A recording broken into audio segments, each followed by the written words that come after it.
Agent Romanoff. You miss me?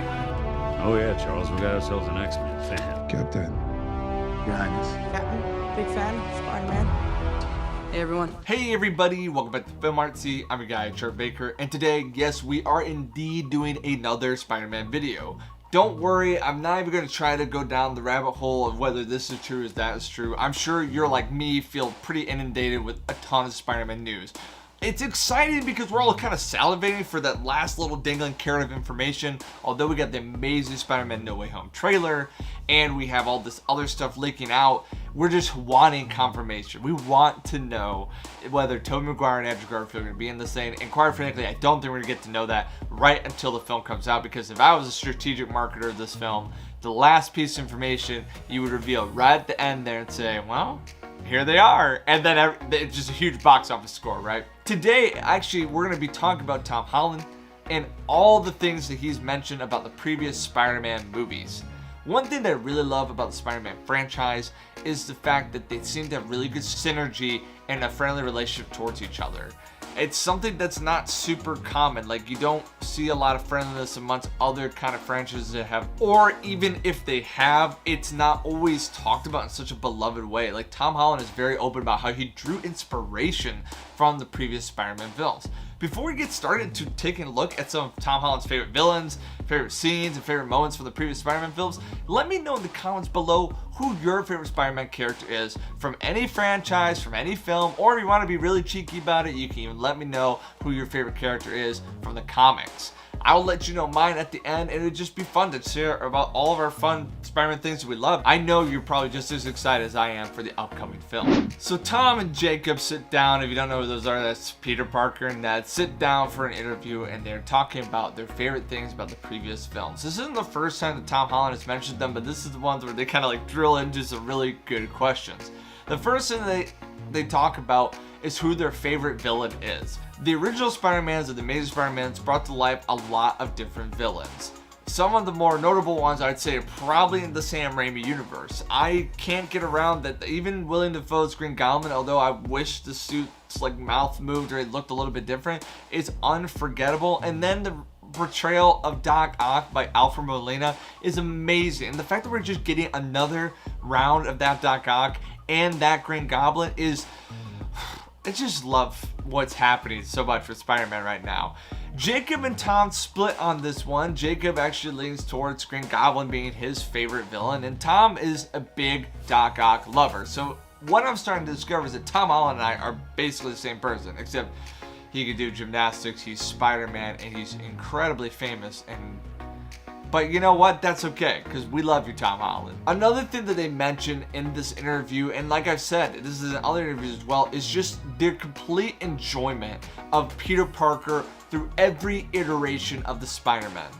Obviously, Tom Holland is probably the most true young version of Peter Parker that we've had, but Tobey Maguire and Andrew Garfield brought their own flavors that, in my opinion, were all really well done and really memorable.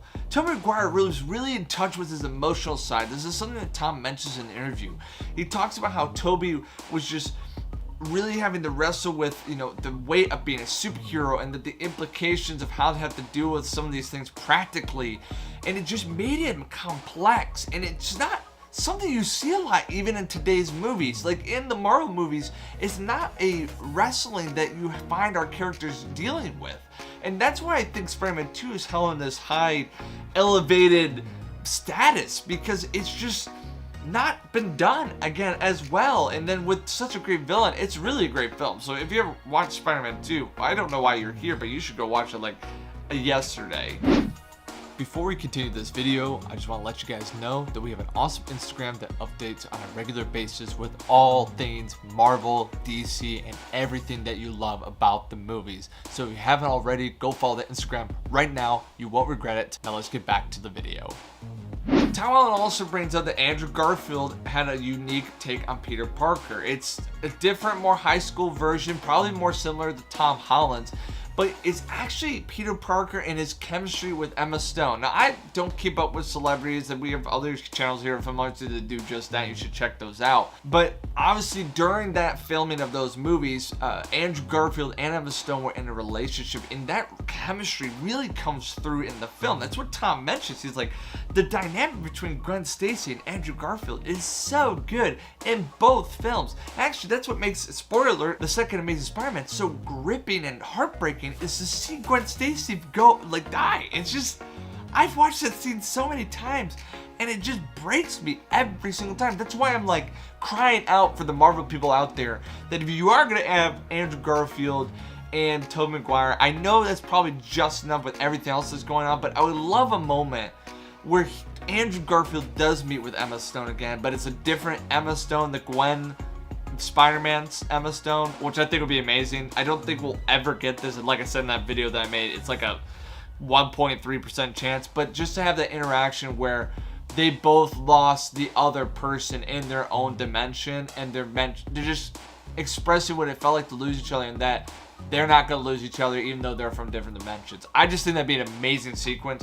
Now, when it came for them choosing their favorite villain from the Amazing Spider-Man, I think they both kind of agreed that Lizard was the best, because on side of that, the other villains were pretty weak.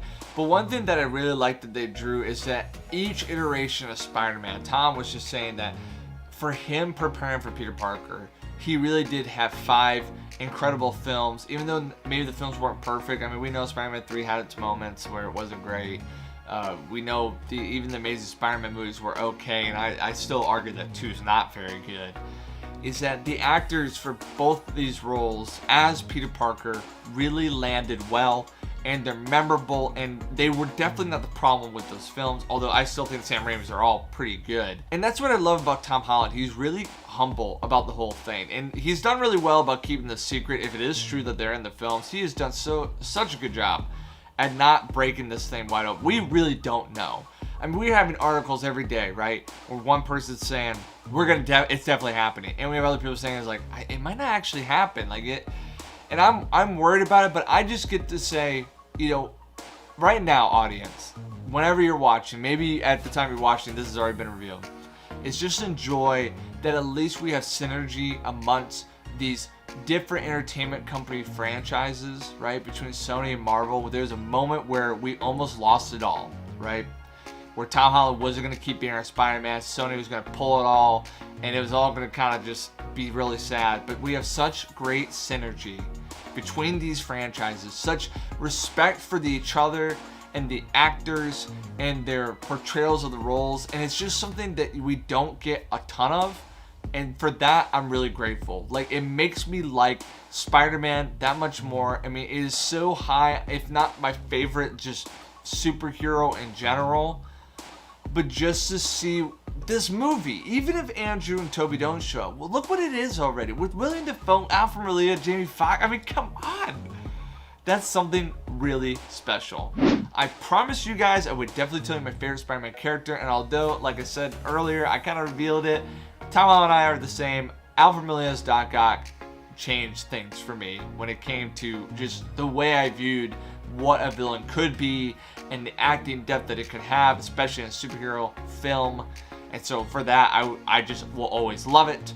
And as always, guys, if you like this video, subscribe, give us a thumbs up, and turn on those notifications so you can be the first to know when our videos come out, because we're going to try to give you this information on the daily. We will continue to sleuth the internet and try to find more information about whether we are indeed going to get all the Spider-Man in Spider-Man No Way Home. But until we get that information, thank you so much for watching, and as always, I will see you later.